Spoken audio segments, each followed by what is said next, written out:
Amplified Marriage, Episode 2, The Importance of Having a Great Support System.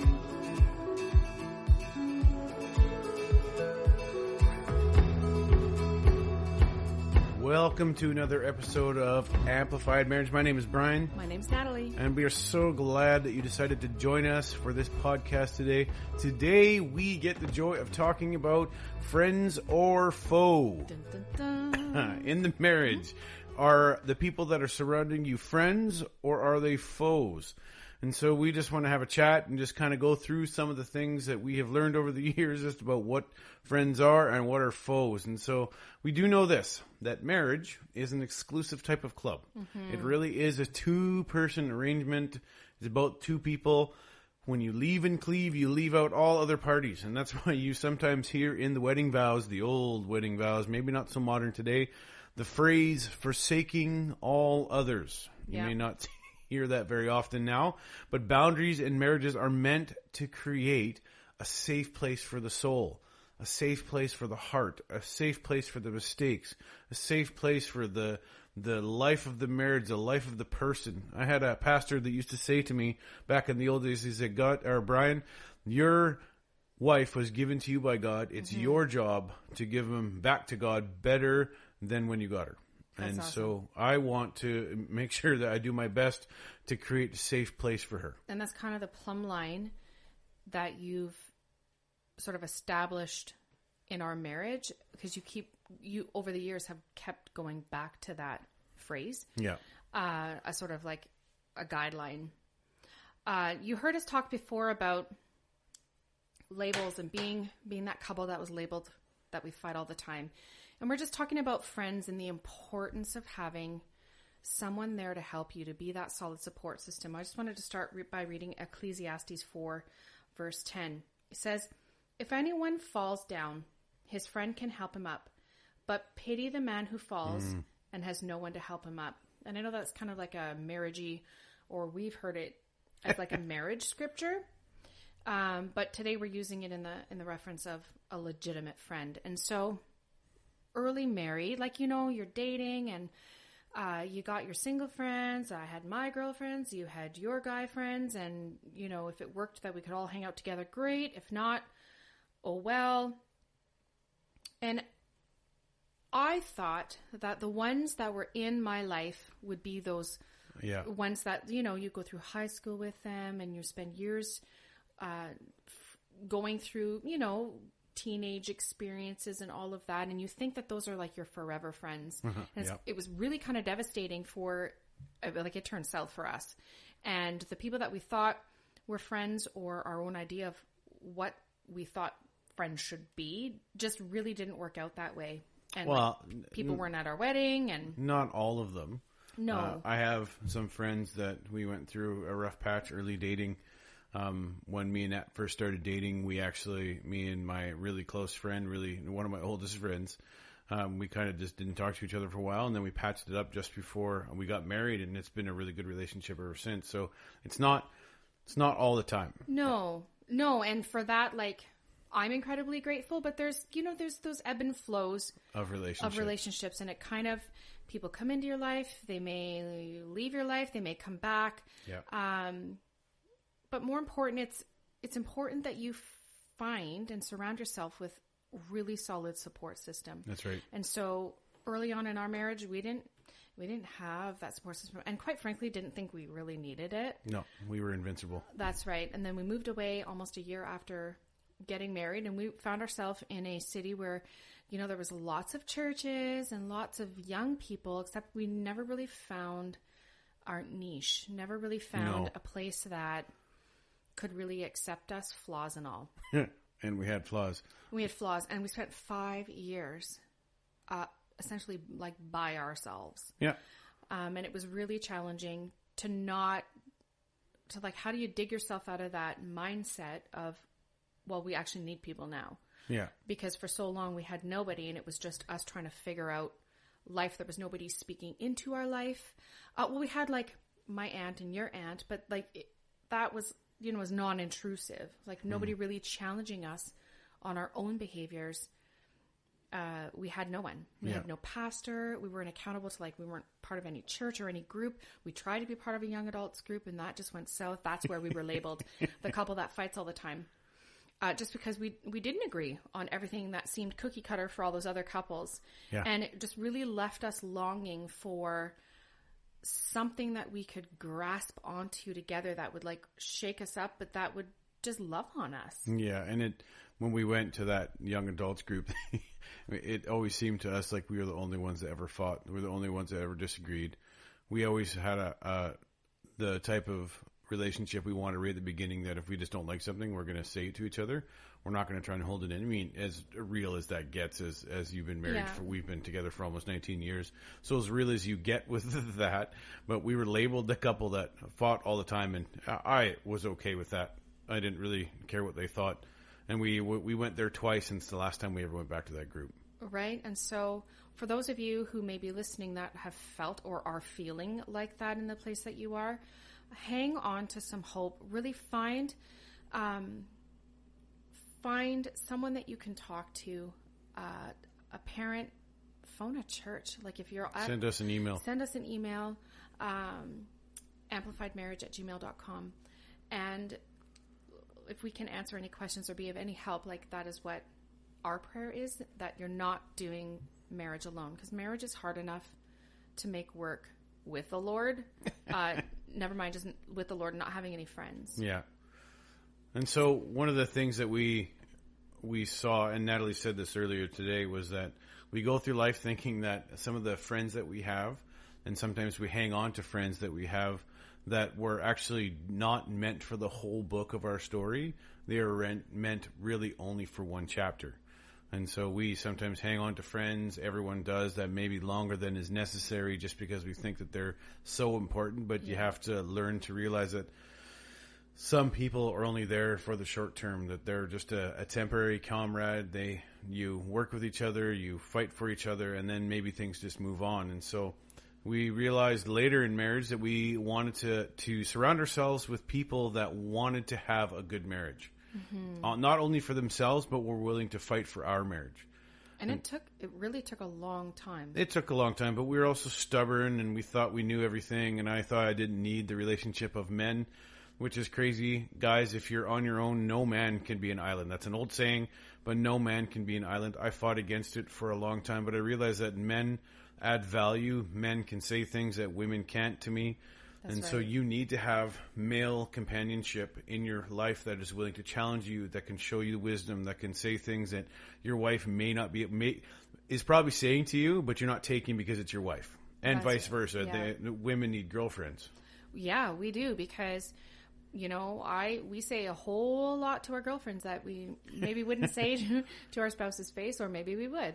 But it's so important to have solid lady friends, women, that can speak into our own behaviors and call us on our issues. And the truth is that you're going to have vulnerable time in your relationship. Early on, maybe it's, like we struggled for the first 10 years, it seems like, of marriage, but you're going to have vulnerable times in your marriage when you may be going to one of your friends instead of your spouse. Mm-hmm. And it's bound to happen, and it does happen. Yeah. We've done it. We've had it done, right? Like, we've had it done to each other. We've gone to the wrong people instead of gone to each other. The problem is that it's real toxic to the relationship, and it doesn't actually add anything to when you go to someone else in those things that you need to talk to your spouse about. Yes. And the Bible does say leave and cleave. I think I mentioned that earlier. You leave and you cleave. You leave your friends aside, your family aside, all that aside, to cling to the one that you married and to become one. And so what we are wanting to focus on today is that phrase that you probably heard your mom say all growing up: you become who you hang out with. Yep. And so I saw an Instagram post. I was telling Natalie, I saw an Instagram post a few days about the 5 ways you can be the most successful man and have the most successful business. And one of them is you become who you hang out with. And I feel like they just stole that from Mom. Because my mom said that to me all the time. Brian, if you hang out with the wrong people, you're going to turn out to be a thug, or you're going to turn... I don't think she ever said that to me, but you're going to... if they all jumped off a bridge, would you jump off a bridge? Yeah. That person's a bad influence on you, or she doesn't ever sound like this. I apologize, Mom, if you're listening. But My mom said to me, and I would come home and I have a bad attitude. And she's like, I don't want you hanging out with that guy anymore because you have a bad attitude when you're with him, or you have bad leg when you hang out with this one. You become who you hang out with. And it's so unbelievably important in a relationship to find people that are going to challenge you in the proper, healthy manner. That's right. Yeah, no, it's totally true. And, when your parent is telling you that, you think like, what do they know? Oh, I know better. There's some real solid truth to that you do become who you hang out with. As iron sharpens iron. I mean, it can be in a positive way or it can be in a negative way. And I just think of one situation where I had a friend, we were well into our marriage. This is probably about the 12-year mark. And she was just negative Nancy, and just, all the time, like, belittle her husband, talk about her husband, and I tried to encourage her about her husband, and then it was just negative all the time, talking down the pastor, talking down this, that, and the other. And eventually I just had to, after the Lord speaking to my heart, just really make a decision, like, is this actually fruitful in my marriage? Or Right. is it causing me to really kind of take a negative look at you, at my spouse, and just, like, who, after a while, it rubs off on you. Yeah. Like, one apple spoils the bunch. We've all heard that. One friend can really sour the experience, for sure. That's another mom saying, one apple spoils the bunch. You want to make sure you pick good friends. That's right. One's going to make all of your friends be bad. And it's true, right? My personality is skeptical of everyone. So I people watch a lot. And part of my process of sort of determining friend or foe is paying attention to how they are with other people. That's right. How they are, like, especially if they're single, or for me, looking at, ladies that I want in my life. If they're married, if they're talking, how are they talking about their spouse? How are they talking about their leaders? How are they talking about their boss, their coworkers, and things like, how are they talking about their children? Because that's going to come out, right? What's in your heart, your mouth speaks, and that's going to come out in conversation. Yeah. And the more that you associate with people that just really have a downer look on everything, it's going to affect you, and it's going to start rubbing off on you. And then that's going to be your outlook. And it's so subtle when that happens. Well, and negative attracts negative. Mm-hmm. You ever notice, you probably all have a friend or know of someone who's super negative, and how the people around them are not negative. If they're a positive person, we'll just find the way not to be around that negative Nancy. Yeah, that's and so true. But those people have a tendency to put a black cloud over your thinking, and so you want to keep them away from you, away from your relationship, especially if they're trying to poison your mind against your spouse for any reason, or against your family for any reason. You want to make sure that you move into a different place of positivity about your spouse, and be like, I'm going to make this work, or that's not right. And maybe make sure you stand up for them if that's where it has to go. Yeah. And so it's one of the things is that you have to realize that early in your relationship, when you start dating, Natalie and I started dating, things change. So the relationship with my single friends, my guy friends, it changed. Not that I didn't hang out with them, but I didn't hang out with them as much. That's right. So things change, and then you get married. And things change again. Yeah. And then you have kids. Yeah. And when we had kids, we had no friends. But when we had kids, the friends that we had weren't even married. And so it was just a whole different dynamic. We were in different books. They're like, hey, let's go out to a movie at 11 o'clock. We're like, can't. My kids are sleeping. Yeah. And we were doggone exhausted all the time. We had a colicky baby. And you worked all the time. And so they just did not understand. They thought we were making it up to have an excuse not to hang out with them. And I'm sure we used that. I think after a while we did. But at the beginning it was legitimate. We were just so tired and stuff. And so not beating yourself up over that fact. You're in a different season. Yeah. If that's where you find yourself. And we found ourselves, and it was frustrating in the moment. But now looking back, we ended up moving away anyway, so that didn't really matter, but it sort of really kind of gave us a sour experience. Yeah. Our experience in the first 5 years of our marriage really kind of set us up for some hard work later in our new location. We didn't really do much to try and encourage a proper relationship. And so when the time came when we realized that... Well, we didn't even know how to be friends. No, it was a real challenge. And so there's something that we learned, and as we got older and we looked back onto the relationship, there's something that we realized that you were sometimes doing, and I didn't realize it had a name, but it's called triangulation. But what it is that essentially is I have an issue, and instead of going to Natalie, I go to my best friend. Right. And I talk to my best friend about the feelings, but I never go to Natalie. Mm-hmm. It's the same thing that happens in the family. You have a sibling, and you want to talk about your mom, but instead of going to mom, you talk to someone else. Yeah. And so there's just a few examples of that. I said a wife will talk to her best friend, just like I said, a husband will talk to the best friend about that they're unhappy in the marriage, and instead of talking to the husband, they go to the friend. A husband will confide maybe in a secretary, right, or someone like that. And that can actually lead to emotional relationships or emotional affairs and things like that. One spouse looks at the child, and the child becomes a confidant, mm-hmm. becoming closer to the child than her mate. You really, really, really have to focus on your spouse at all times. and what needs, like really coming down to the root of what needs are not being met. That's right. So why am I going to my friend and not my spouse? Why am I going to my family member and not my spouse? Why am I, paying attention more to the family pet than I am to my spouse? Yeah. Or what am I seeking that I'm not feeling like I'm getting from my spouse? Which kind of goes back to episode 1 where we talked about unmet expectations. Yeah. You're not communicating your expectations.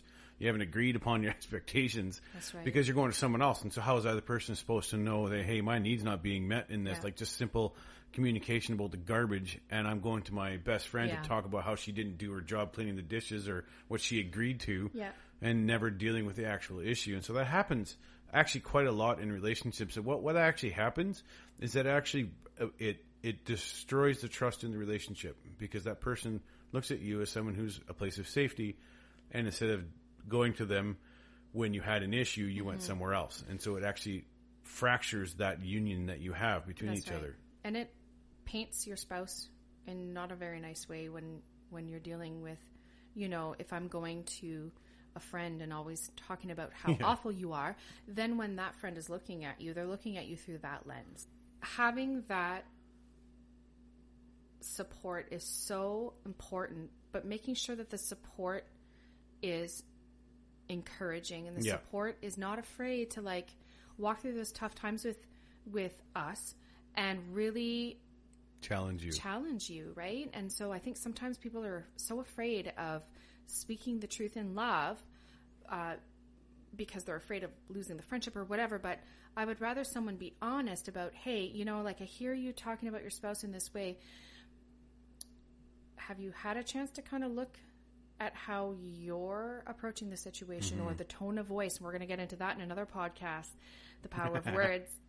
But really, I cherish the friends that we've made along the way that really have invested jewels into our marriage and really taken the time to get to know us, because we were fractured. We really were coming to a new city. We knew no one. We thought we were super friendly and open. Apparently we weren't. But it just made for a really long road. And Rome wasn't built in a day. Good friendships are not built in a day. And it takes going through things together. Yeah. And I'm so grateful that we are at that place of almost 19 years married where we can say we really have those lifelong friends. Yeah. And we want to say this. I've often said to parents, to be a good parent takes a lot of work. To be a bad parent, you can just sit on the couch and do whatever you want, and you're not really doing much work. To be a good husband, to be a good wife, to be a married couple takes a lot of work. Yeah, and it takes 100% from both sides. And, early on in our marriage, or maybe it was even in marriage counseling, it was like, it requires 50-50 for you to, equal 100%. No. 50-50 is what divorce requires of you, where you split the assets 50-50. Yeah. Having a marriage, a good marriage, takes 100% of the effort on my part and 100% of the effort on your part. That's right.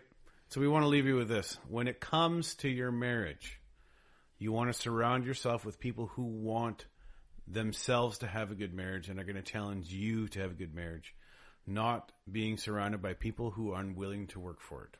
That's right. You want to be around people that are willing to work the hardest they possibly can to make their marriage work. And so that's what we want to leave you with today. And Go ahead. Sorry, Hen. And it's also just kind of one little last snippet that when you're looking at and evaluating the people that are in your life that are speaking whatever it is that they might be speaking to your life, just kind of one nugget I want to leave you with is the ones that gossip about other people to you will be the same ones to gossip about you to others. And so really be careful who you allow in your inner circle in that regard. Really pay attention and don't settle. That's right. Just for the sake of having someone there. That's right. So you want to be surrounded by people that are willing to work their relationship and push you to work yours. Find cheerleaders.